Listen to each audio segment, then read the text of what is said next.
Bom, pessoal, bom dia. 5 de dezembro, 6 horas da manhã. Vamos iniciar o nosso relatório da semana, começando com o dólar. Vou deixar as amenidades para o final, já que são iguais ou menos importantes, né? Então, aqui durante a semana, a gente teve um toque lá na casa superior dos 5,40. A gente falou que ia chegar próximo dos 5,50, isso acabou não acontecendo, né? Ele não teve força para isso e acabou vindo buscar a casa dos 5,20 aqui embaixo. O que é importante a gente observar na questão das médias, né? A gente tem essa linha branca aqui subindo. Em todos os momentos, né? A gente tem esses toques aqui nas casas inferiores e sempre que isso acontece, ele tem retornado para as casas mais acima, né? A nossa previsão para a semana é que isso volte a acontecer. Tocando 5,20 como ele fez na sexta-feira, né? Agora fechando em 5,247, ele vai abrir daqui a pouco. Eu acredito que ele deve seguir alguma coisa dentro dessas faixas de preço por aqui.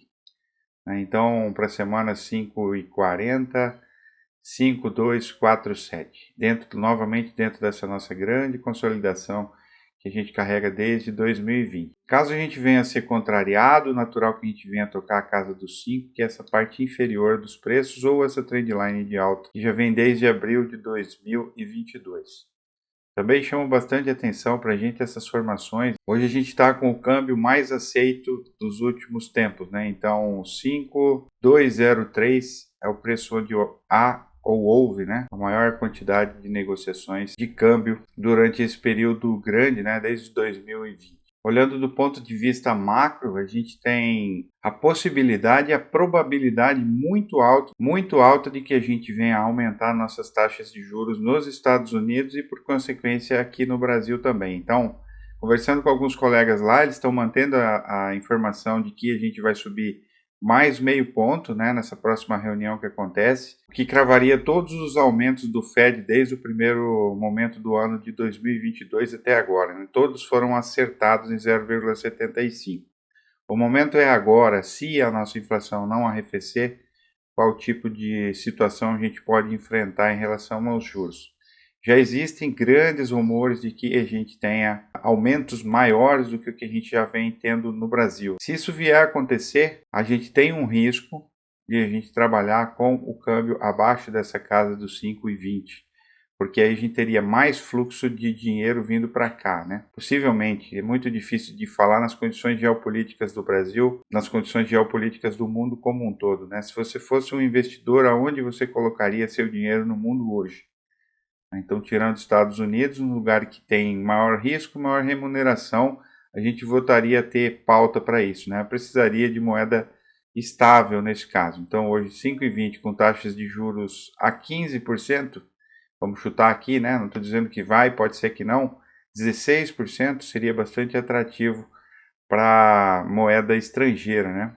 O que faria com que o câmbio fosse impulsionado para casas inferiores. Então, se a gente olhar do aspecto somente gráfico, 4,80, 4,60. Isso não é uma previsão, tá? Só uma divagação aqui. Se nós olharmos os contratos futuros, né, a gente pode observar dentro da nossa consolidação que vai de 5 até 5,80, a gente tem todos os contratos na casa dos 5,20 e subindo, né? Então, se a gente olhar 5,30, 5,40, 5,50 quando a gente olha para 2024, 5,60, né?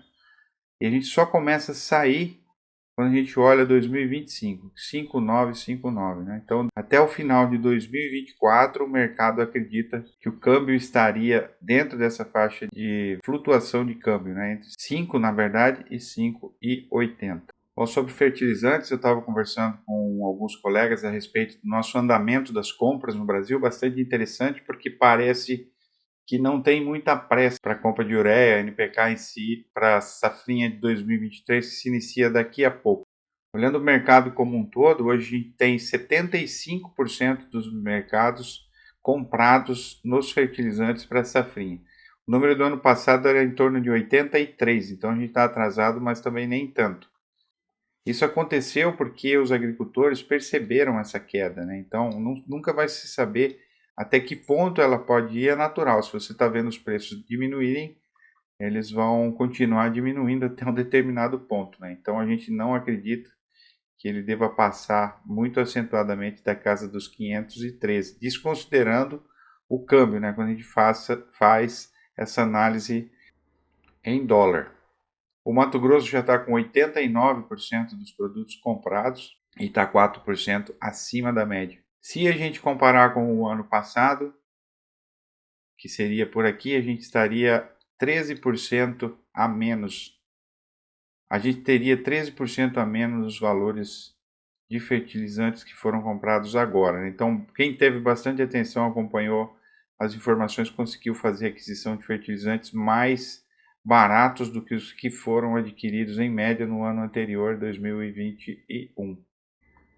Bom, falando a respeito de milho americano, decidi botar ele na frente de todo mundo porque eu acho que encerrando 2022, iniciando 2023, a gente tem algumas coisas que podem mudar todo o mercado de commodities para 2023, né? Algumas ações que a gente precisa pontuar e chamar bastante atenção.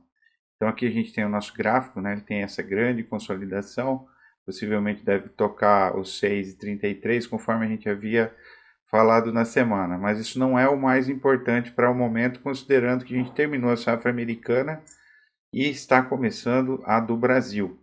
Os carregamentos de milho chinês brasileiros, né? Então a compra deles aqui no Brasil, eles fizeram bastante compras aqui e exportaram muita coisa também da Ucrânia. Estão tomando algum tipo de posição diferente do que vinha acontecendo no ano passado, que está chamando bastante a atenção dos colegas. Segundo, o México não importar mais milho transgênico dos Estados Unidos está mexendo também bastante com os mercados, mas eu, como gosto de contrariar geralmente, o México compra tanto milho americano que eles não têm condições de diminuir ou de fazer um corte imediato nas compras de milho modificado dos Estados Unidos. Então está mais uma retórica política do governo vermelho mexicano do que uma ação efetiva em relação a isso.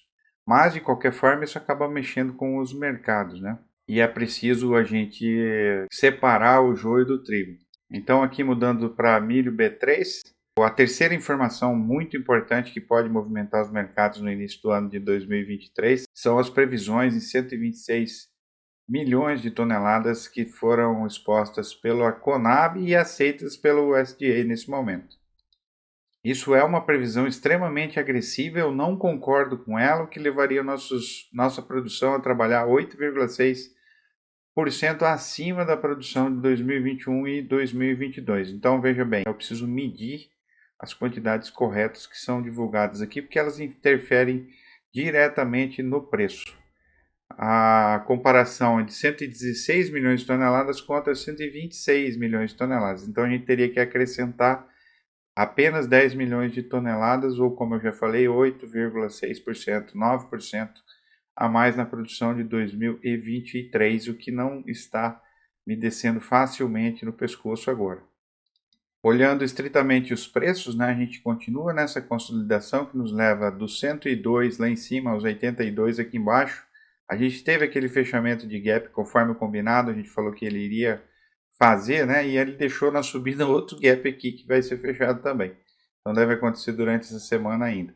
Nossas médias estão subindo, dando mais força para esse preço continuar nas casas de dentro, né, dessa consolidação, porque uma média móvel é uma força relativa bastante grande que auxilia na manutenção dos preços. Afinal, por que os milhos deveriam ser negociados abaixo da média? É importante ressaltar que nós temos o nosso milho de maio de 2023 negociados na B3 nos 90,2. Então é interessante, né? Aqui nós temos o nosso preço contínuo, agora 87,33, e os futuros no 90,66. Bom, em relação ao soja, conforme combinado, né, eu comentei que ele fosse chegar próximo dos 14,89, chegou 10 centavos abaixo, respeitando essa grande consolidação. Informei vocês que ele era o melhor preço desde junho de 2022, né, com exceção desse pequeno momento aqui em agosto, onde ele conseguiu avançar a patamares mais altos, mas agora a gente tem a nossa resistência aqui nos 14,89, continua sendo, né? e o nosso suporte nos 13,79, o que nos faz deixar bastante atentos caso ele venha a perder esse patamar de preço.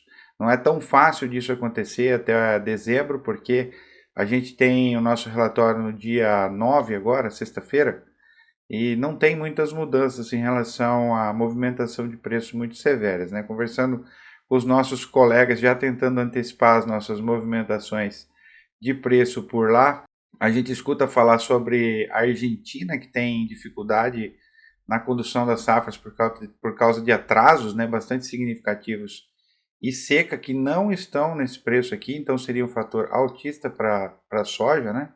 Mas eu acho que não antes da gente vir novamente tocar a casa dos 13,79. Então, muito importante a gente ficar atento. Parabéns para quem aproveitou essa oportunidade ou quem precisava aproveitar essa oportunidade, né? E vamos aguardar as cenas dos próximos capítulos.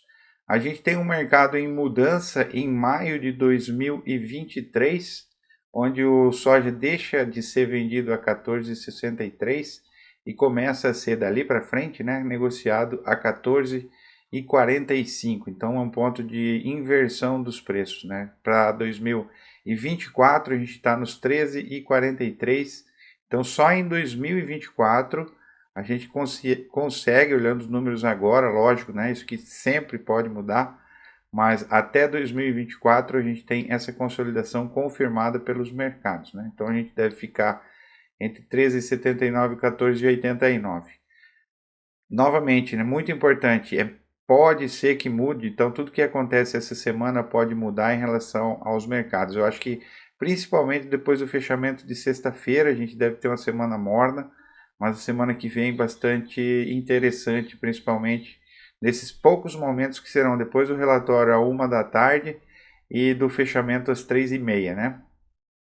Proteção nos 13,79 continua sendo bastante interessante antes da gente ver esse preço possivelmente conseguir subir para patamares mais altos.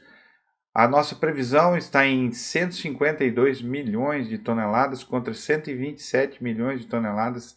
É outro número que eu também não concordo, né? Então, do ponto de vista de oferta, talvez a gente também tenha algum tipo de surpresa. Então, daqui para o final do mês eu sou altista para soja, a não ser que a gente venha ter um fechamento abaixo da casa dos 13,79.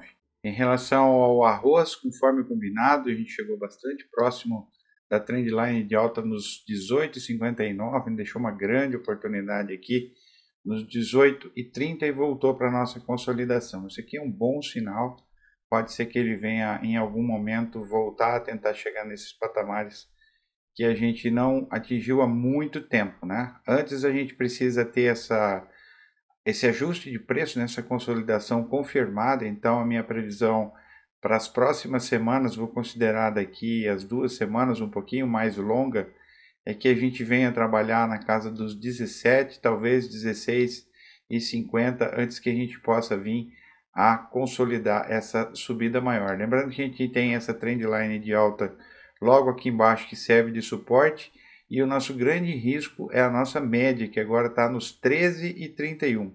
Ela está subindo, né? Então no início do ano a gente estava próximo dos 11, agora a gente já está próximo dos 13, o que é um grande suporte para a gente, mas ele deixa um certo risco caso ele venha a perder esse grande patamar aqui. A gente não vê isso por momento, não tem nenhum motivo qualitativo para que esse arroz venha trabalhar aqui nas casas tão inferiores, né? Então a nossa previsão é que ele venha trabalhar próximo da casa dos 16,50 durante a semana. O contrato mais aceito de arroz está nos 16,69 para o momento. Em relação ao algodão, conforme o combinado, ele tocou a casa dos 90, o que deixou alguma oportunidade para os colegas que precisavam que esse preço trabalhasse na casa superior.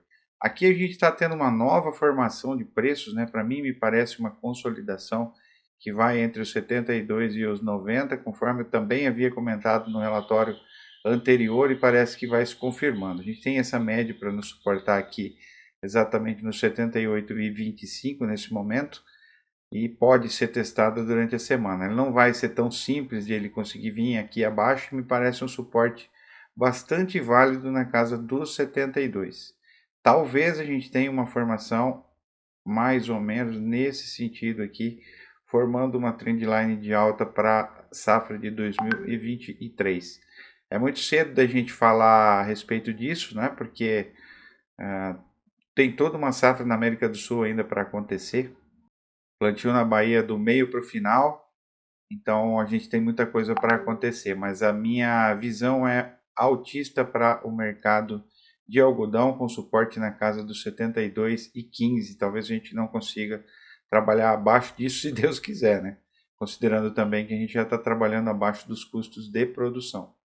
Bom, para finalizar o relatório com algumas amenidades, né? Na sexta-feira a notícia mais importante aqui falando de petróleo foi a reunião do G7, onde eles determinaram que o petróleo russo não pode ser negociado acima, da casa dos 60 dólares, né? O que é preciso a gente observar é que aqui a gente está já em 82 dólares, então eles estão dizendo que é acima, não pode ser negociado acima da média. Todas as vezes que o mercado toma atitudes desse jeito, eles vão empurrar os fornecedores para uma escassez de produto, né? Então, bastante interessante a gente ficar atento para o desenrolar dessas situações. A ferramenta que eles estão utilizando para fazer isso é uma impossibilidade dos navios que vêm da Rússia fazerem seguros, né? Então, seria muito caro você manter um navio flutuando em momentos de guerra quando você não tem seguros a serem feitos, né? O que faria com que esses preços pudessem trabalhar em patamares mais altos e punindo a Rússia. A gente sabe que blindar mercado, isso não, no futuro não acontece, o mercado ele sempre vai se ajustar conforme a oferta e a demanda, independente do tempo. Agora, o nosso problema é passar por esse processo todo, né? Então, para quem olhar do ponto de vista de petróleo ou de energia, a gente é autista para petróleo, né? Ele trabalhou um pouquinho abaixo da casa dos 77, mas eu acho que ele deve manter essa consolidação, considerando as situações geopolíticas do momento. Em relação à China, todo mundo viu as situações a respeito da política de Covid-0. A gente informou isso lá atrás, quando a gente leu a respeito do Partido Comunista Chinês, né, da convenção deles, informando a todo mundo o que iria acontecer. Infelizmente, isso é uma situação bastante delicada, né? Agora, do ponto de vista interno, o que está acontecendo é que a gente ouviu alguns reportes de destruição de legumes como repolho, rabanete, espinafre, que estariam sendo colhidos nesse momento, né? O que vai pressionar ainda mais a China em relação à segurança alimentar. Isso tudo é pequeno, né? Mas o que está acontecendo na China nesse momento, com diminuição das exportações, diminuição das compras, foco em produção na Índia ao invés da China, talvez esteja empurrando a gente para um momento de instabilidade ainda muito maior do que a gente possa prever. Em relação à Ucrânia, eles estão com uma retórica bastante populista aqui, dizendo que precisariam enviar navios para a Etiópia para combater a fome, ou seja, exportar 150 milhões em grãos para a Etiópia, Sudão, Sudão do Sul, Somália, Congo, Quênia e Iêmen. Então, mais uma atitude severa para barrar ou estancar mercados, né? Isso sempre move os mercados de forma negativa a curto prazo. Tá bom? Tem um relatório de USDA no final da semana, conforme eu já falei para vocês, na sexta-feira. Eu desejo a todos uma boa semana e assim que tiver alguma notícia relevante eu volto a entrar em contato.